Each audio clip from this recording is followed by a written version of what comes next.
IPhone ने कहा है कि वो अपनी almost half of the supply chain जो है वो चीन से इंडिया की तरफ लेके जा रहे हैं। जो मैन्युफैक्चरिंग का काम चाइना में हो रहा है, कोशिश की जा रही है कि उसको भारत में शिफ्ट किया जाए। इससे पहले इस तरह की मैन्युफैक्चरिंग चाइना में होती थी, लेकिन इस बार मैन्युफैक्चरिंग अमेरिका ने चाइना से इंडिया में शिफ्ट कर दी है। ताइवान से बिजनेस निकल रहा है, चाइना से भी निकल रहा है। भारत में डिफरेंट मल्टीनेशनल कंपनीज जो है वो आती चली जा रही हैं। बस ये हो गई, अब हम किधर जाएं, क्या करें और क्या ना करें। पंजाब के ग्रैंड ऑपरेशन जो हो रहे हैं डाकुओं के खिलाफ, उनका जिक्र कर रहे थे, हमारे यहाँ वो हो रहा है। अब अक्रॉस द बॉर्डर क्या हो रहा है? अक्रॉस द बॉर्डर ये हो रहा है कि दुनिया की सबसे बड़ी टेक कंपनी, आपको पता ही है, एप्पल जो है उन्होंने कहा है कि वो 5 लाख नौकरियां जो है वो भारत में क्रिएट करने जा रहे हैं कुछ अगले 3 साल के अंदर। आईफोन ने कहा है कि वो अपनी almost half of the supply chain जो है वो चीन से इंडिया की तरफ लेके जा रहे हैं। अब आपको पता है एप्पल बहुत बड़ा टेक जायंट है, अपनी half of the supply chain वो इंडिया लेके आना चाह रहे हैं। अब ये सुनने में आ रहा है कि 2030 तक एप्पल जो है वो को 50 मिलियन डिवाइसेस जो है, 1 मिलियन 10 लाख है, ठीक है जी, तो 10 मिलियन आपका 1 करोड़ है, तो 50 मिलियन 5 करोड़ डिवाइसेस इंडिया से तैयार करेंगे। सो 5 करोड़ बहुत बड़ा नंबर होता है। एप्पल देखें, एप्पल ने अभी स्टोर बनाया है इंडिया के अंदर, मेरा ख्याल है पिछले साल। तो इसके इमेजिन करें, सिर्फ इमेजिन करें कि इंडिया इतना ज़्यादा रेवेन्यू दे रहा है उनको, लेकिन स्टोर अभी बनाया उन्होंने। इंडिया इतना ज़्यादा उनको रेवेन्यू दे रहा है, लेकिन उन्होंने स्टोर इंडिया के अंदर अभी बनाया। ये जो जितने भी वेस्टर्न ममालिक हैं, हमें तो गैस नहीं मिल रही भाई, हम तो गैस नहीं ले सकते, ठीक है, हमारे तो छोटे मोटे कारोबार नहीं चल रहे यहाँ पे। सीरियस किस्म की मेरी थ्योरी है, 2002 ऑनवर्ड, 9/11 के बाद हम दहशतगर्दी को डील करने में मसरूफ हो गए दुनिया के साथ मिलके, और वही मौका था जब भारत तरक्की करता रहा। चाइना में जो काम हो रहा है, यानी कि जो उनकी फैक्ट्रीज चाइना में है, जो मैन्युफैक्चरिंग का काम चाइना में हो रहा है, कोशिश की जा रही है कि उसको भारत में शिफ्ट किया जाए और ऐसा ऐसा करके भारत में शिफ्ट किया जाएगा, ये भी बताया जा रहा है। उससे जो है तकरीबन 5 लाख जॉब्स क्रिएट की जाएंगी।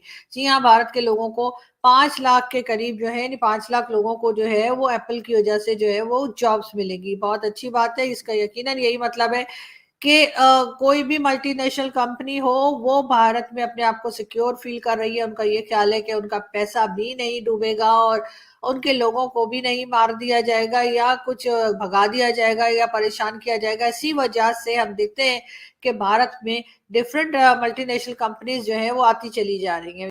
अब देखें ना, अमेरिकन जो है हर बिजनेस वो यहाँ इंडिया के साथ करना चाहते हैं। Every business they want to do with India.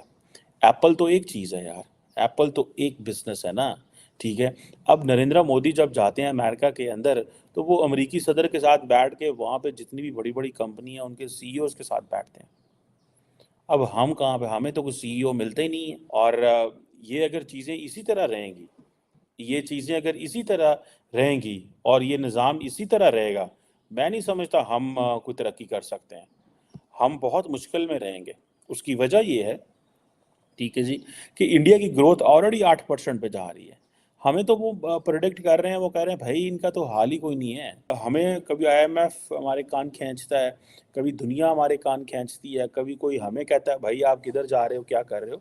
India को तो कोई कुछ नहीं कहता भाई, वो तो कहते हैं भाई आएँ कारोबार करें, बिजनेस करें। इंडिया किसी को लेक्चर नहीं देने देता, सीधी सी बात। अब वो किसी को लेक्चर नहीं देने देते, वो कहते हैं वो लेक्चर के ज़माने गुजर गए।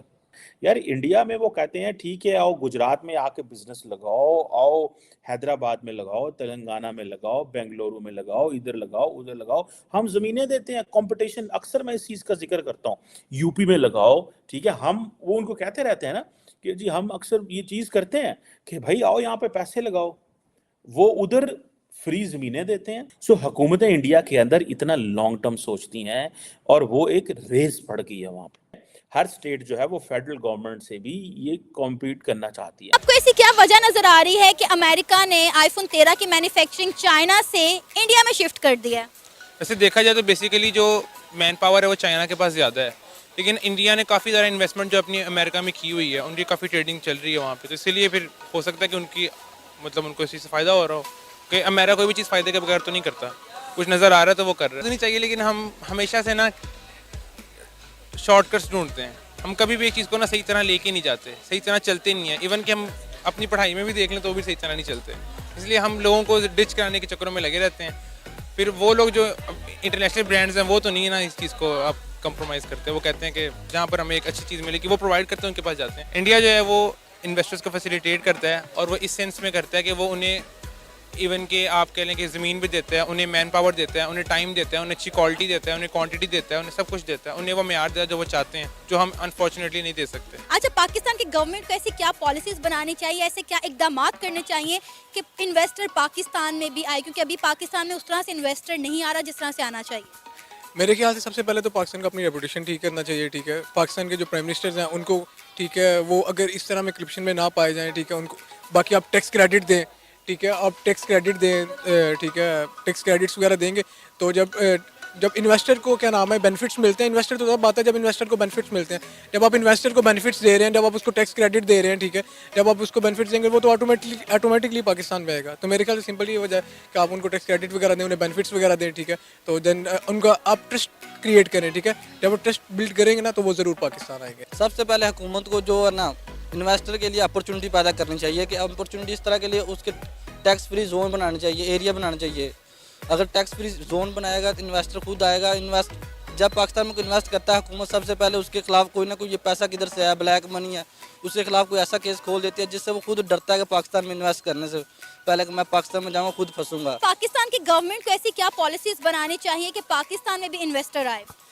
पहली बात तो ये कि देखें, इन्वेस्टमेंट तब आती जब किसी को नज़र आ रहा है कि उसकी जो इन्वेस्टमेंट है वो सेफ़ है, ठीक है। अब ओवरसीज़ पाकिस्तानीज़ को आप जब तक मुकम्मल तहफ़्फ़ुज़ की यकीन दहानी नहीं करवाएंगे तो मेरा ख्याल है कि मुश्किल आगे अगले 10 कोविड आने के बाद से चाइना की असलियत पूरी दुनिया को पता चल गई, क्योंकि चाइना ने अपना असली रंग दिखा दिया और दुनिया को ये भी पता चला कि जो सप्लाई चेन है वो सिर्फ एक देश पर निर्भर नहीं होनी चाहिए। और इसके बाद सारी वेस्टर्न कंट्रीज़ एकजुट हुई और चाइना के अंदर से अपने सारे बिजनेसेस को निकाल के डाइवर्सिफाई करने लगी, और इस दौरान भारत के अंदर इन सारे बिजनेसेस को लगाने लगी। और आज के टाइम पर भारत के अंदर बहुत ही ज़्यादा बिजनेसेस आ चुके हैं जो पहले चाइना के पास थे, और इस समय अमेरिका पूरे युद्ध स्तर पर यह कोशिश कर रहा है कि चाइना से ज़्यादा बिजनेसेस को निकाल कर भारत के अंदर लाया जाए। और इसी क्रम में अमेरिका ने एप्पल का बहुत ज़्यादा मैन्युफैक्चरिंग इंडिया में शिफ्ट कर दिया है, और आने वाले समय में ये इंडिया में और ज़्यादा बढ़ने वाला है और चाइना में इसका शेयर कम होगा, जिसकी वजह से चाइना काफ़ी नर्वस है। और साथ ही साथ इंडिया की इकॉनमी इससे बूम करेगी और बहुत सारी जॉब भी क्रिएट होंगी। और साथ ही साथ इंडिया एक डेमोक्रेटिक कंट्री है, इसलिए पूरी दुनिया इंडिया पर भरोसा भी कर सकती है। चाइना एक अथॉरिटेरियन स्टेट है और उस पर भरोसा नहीं किया जा सकता। आने वाले समय में इंडिया बहुत ही बड़े लेवल पे मैन्युफैक्चरिंग करेगा और दुनिया की फैक्ट्री बनेगा। साथ ही साथ इंडिया आने वाले समय में वर्ल्ड की तीसरी सबसे बड़ी इकॉनमी भी बन जाएगी, और वर्ल्ड की तीसरी सबसे बड़ी इकॉनमी बनने के लिए इंडिया को सबसे ज़्यादा एफर्ट डालना होगा मैन्युफैक्चरिंग में। और अभी तक तो मैन्युफैक्चरिंग के फील्ड में बहुत ही अच्छे संकेत देखने को मिल रहे हैं।